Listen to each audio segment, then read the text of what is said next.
Welcome to Byte-Sized Tech, where we blend casual conversations with insightful discussions on the latest in technology and gadgets. We're definitely buzzing today because, well, a huge Apple event is just around the corner, and the tech world, it's practically vibrating with anticipation. It really is. Yeah. We've been wading through just a mountain of leaks, reports, Tom's Guide, CNET, The Verge, all the usual suspects. Yeah. And what seems really clear is this isn't just like a small update. Yeah. Some of these announcements could genuinely change how we use our devices day to day. Absolutely. So our mission today, cut through all that noise, all the speculation.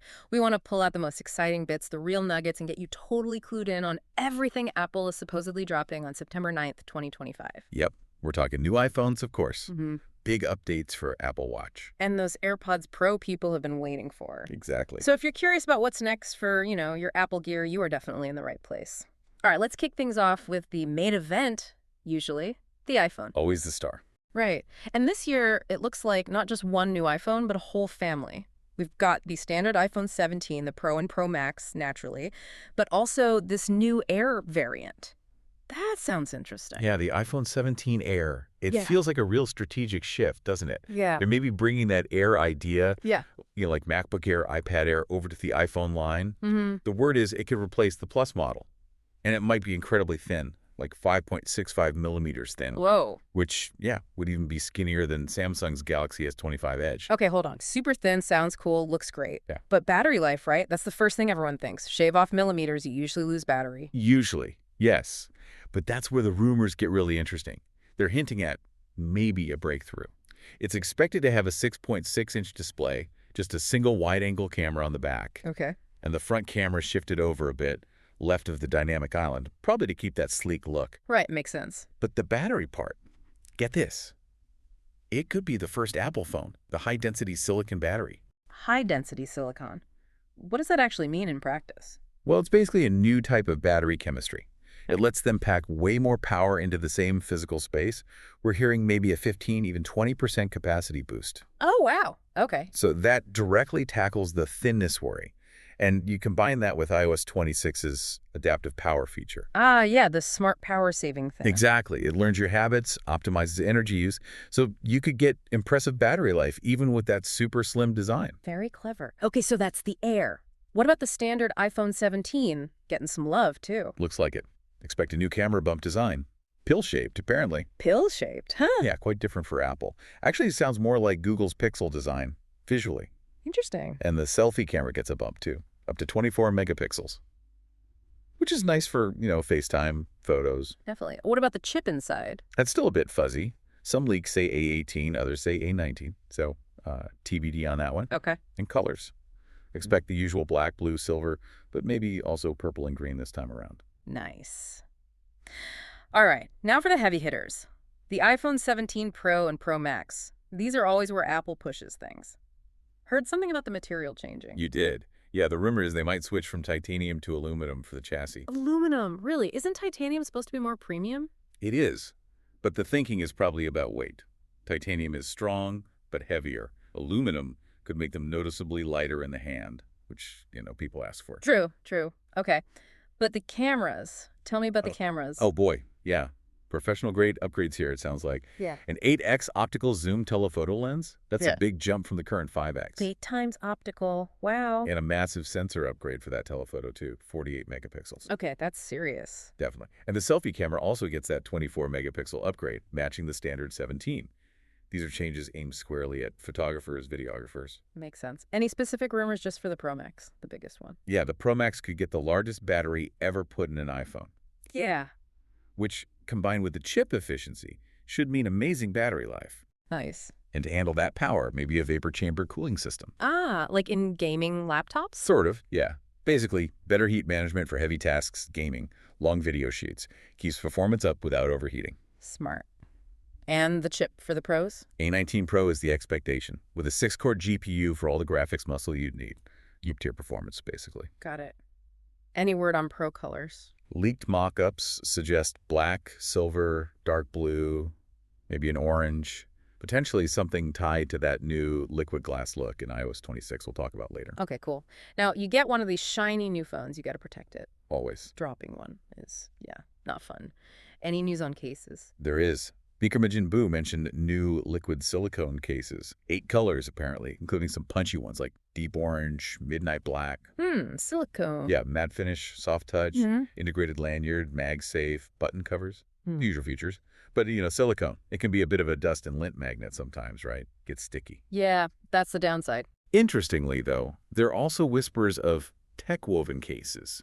Maybe trying to fix the problems they had with those fine woven ones. Oh, those were not great. Frayed easily. Exactly. So it sounds like Apple might be learning, trying to offer something more durable this time. Good. Okay, that covers the iPhones pretty well. But Apple events often have more, right? Let's pivot to wearables. It feels like it's been a while since a really big update for the Watch and the AirPods Pro. It really has. So Apple Watch Series 11, the anticipation is high, expect core improvements, a better screen, more energy efficient, higher resolution, brighter maybe? Brighter would be good outdoors. Definitely. And that should help battery life too, which is always welcome. Plus the new S11 chip inside for better performance. What about that blood pressure tracking feature we've heard rumors about for ages? Yes. Apple's definitely been testing it. But whether it's ready for this launch, still kind of up in the air. It's complex, medically speaking. They need to get it right. Sure. Okay, and for the adventurers out there, the Apple Watch Ultra 3. Yes. Hearing maybe a slightly larger display, which could be useful. And with that S11 chip, potentially 3 to 4 days of battery in low power mode. Wow, 3 to 4 days. That's Yeah. huge for multi-day hikes or trips. It really is. Makes the already good Ultra 2 battery even better. But the real kicker, the potential game changer for the Ultra 3, satellite connectivity. For emergency messaging, like the iPhones have. Exactly. Similar to what Google's doing with Pixel Watch 4, apparently. Imagine being totally off-grid, no cell service, and needing help. That's not just a spec, it's a potential lifesaver. That is genuinely impactful. Huge for hikers, climbers, anyone remote. For sure. What about the Apple Watch SE, the more affordable one? Feels overdue for an update. Agreed. It hasn't been updated since 2022. A refresh makes sense, probably focusing on maybe an updated design and definitely a chip upgrade, likely the S9 chip. Which would bring it up to speed with newer features. Precisely. Things like that AI-powered workout buddy and watchOS 26 we expect. Yeah. Got to keep the entry-level model capable. Makes sense. Okay, let's unpack this. AirPods Pro 3. CNET's David Carnoy said it's been, a hot minute since 2022? Is it finally time? All signs point to yes. References popped up in the iOS 26 beta code. So, yeah, they're coming. Expect maybe a smaller charging case, smaller earbuds too, better portability, maybe more comfortable fit. And I heard something about the pairing button. Yeah, get this. Potentially no physical pairing button. You might just tap the case itself, kind of like the regular AirPods 4. More seamless. Interesting. But the really intriguing part seems to be health features creeping in. That's the big buzz. Blurring the lines between earbuds and health tracker. Bloomberg's Mark Gurman thinks heart rate monitoring is coming, similar to the Powerbeats Pro 2. Would that need an Apple Watch, you think, or work standalone? Great question. We don't know yet.